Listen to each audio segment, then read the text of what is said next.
Recorded Books presents Double Blind 2, Gilded Tower, a modern LitRPG by J. Mccoy. Narrated by Ramón de Ocampo. Chapter 115. Quest received. Quest.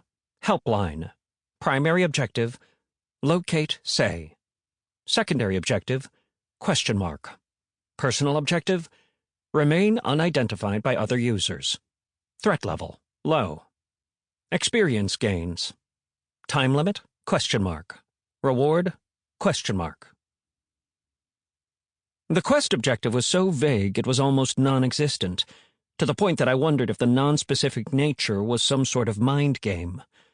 The objective simply called for locating the target, alive or dead, and the rest of the text gave nothing away. Contrasting this quest with Ginny's, there was no allusion to a positive outcome, implied or otherwise. It could just be coincidence. But if the system was self-aware and malicious, keeping the description limited following the deceptive bundle of horse shit that was light in the darkness would be a decent method for catching my eye. If anything, it felt like I'd made the right call, waiting until after the transposition to read it. I was in a better headspace now than I had been at the time, though I was still obsessing over every little detail in the text. Even though it was cryptic, there were a few things that stood out. It explicitly stated the threat level was low. From my experience, if a quest was either complex or exceedingly difficult, the system would typically tag it with a question mark threat level. Granted, low didn't always mean easy. My early quest in the hospital could have easily proved fatal if it went wrong, but it probably meant this wouldn't be a complex quest. The fact it wasn't a chain supported that theory in tandem. If I wasn't wheelchair-bound, I might feel better about the possibility of having to retake the trial. On some level, I knew what I was really doing. I was distracting myself from the very real possibility that Say was gone.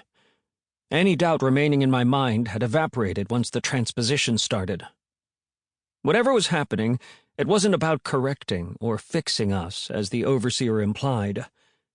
It was a meat grinder, pushing us head first through motorized blades, intending to use whatever survived the process to some unknown purpose.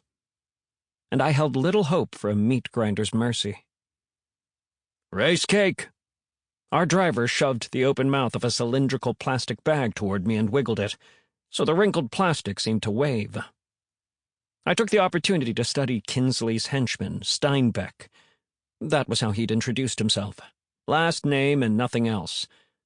He was sporting a military crew cut, black cargo pants, and a gray t-shirt that seemed vastly uncomfortable, with the bulging shoulder muscles that rippled as he moved, threatening to shred the shirt at any given moment. "No." "Cap?" He twisted his arm to aim the bag at Kinsley, wiggling it again, all the while never looking away from the road.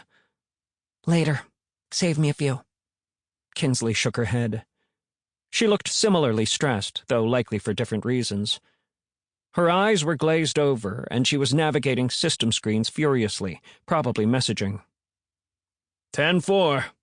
Steinbeck feigned a lazy two-finger salute and returned his attention to the road. I didn't like involving outsiders in something this personal. Not to mention, it was the one timeline discrepancy that could still trip me up. We'd fed him a line about my friends being overdue after telling me about the trial, that they'd disappeared before the transposition started, and I wanted to check on them after. It still felt like an unnecessary risk, but Kinsley either trusted the man or had enough leverage on him to vouch for his short-term loyalty. Considering how she handled me, there was a good chance of a contract being involved. "Problem?" I muttered under my breath to Kinsley. "Negotiating with other merchants for market access."